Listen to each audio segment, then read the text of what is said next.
shekara ta kamu. Na'am, shekara 2023 kuma mai suna 23 ya ku ganya da ranku. Za mu ga abin da yake ci mana tuwa ƙwarya. Sai mun faɗa ma mu 'ya'yan ƙasa tafiyar haka mu ai ta ishe mu 'ya'yan ƙasa zalincin da ake haka wallahi ya ishe mu 'ya'yan ƙasa ba ka da damar da za ka aje dan gobe ka ɗauka haka ya ishe mu lallai haka ya ishe mu a bar mu da kamun kanmu ya ishe mu diya ya ishe mu diya ina matasanmu masu neman na kansu abinda suke nema da shi ne aka yi amshewa ya ishe mu diya ya ishe mu diya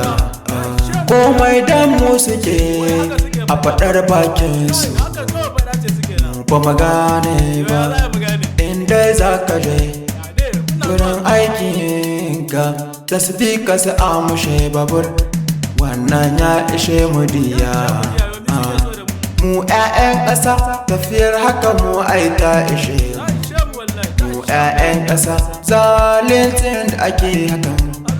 wallahi ya ishe mu 'ya'yan ƙasa mu 'ya'yan ƙasa Allah dai muka roƙa mai roƙo bai rasa mai roƙo bai rasa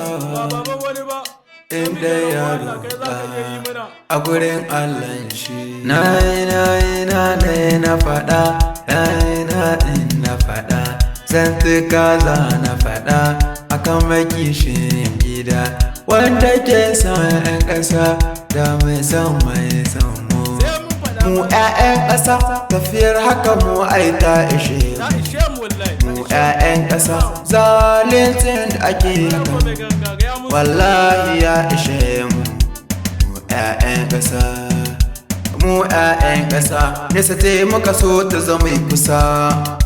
mu 'ya'yan ƙasa Nijar ƙasa ta mu kuma arziki gare mu amma manya ne gare mu wanda ba su so mu samu sai dai kullum su ja mu diyan su ko su mulke mu suna ta yin jiki irmu gogadai ga famu diyan su suna turai mu muna ta kanmu mu muna ta kanmu mu 'ya'yan ƙasa tafiyar haka mu ai ta ishe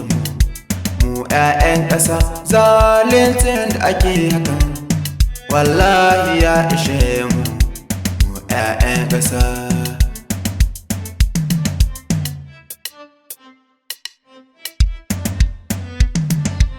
Khalid on the beat.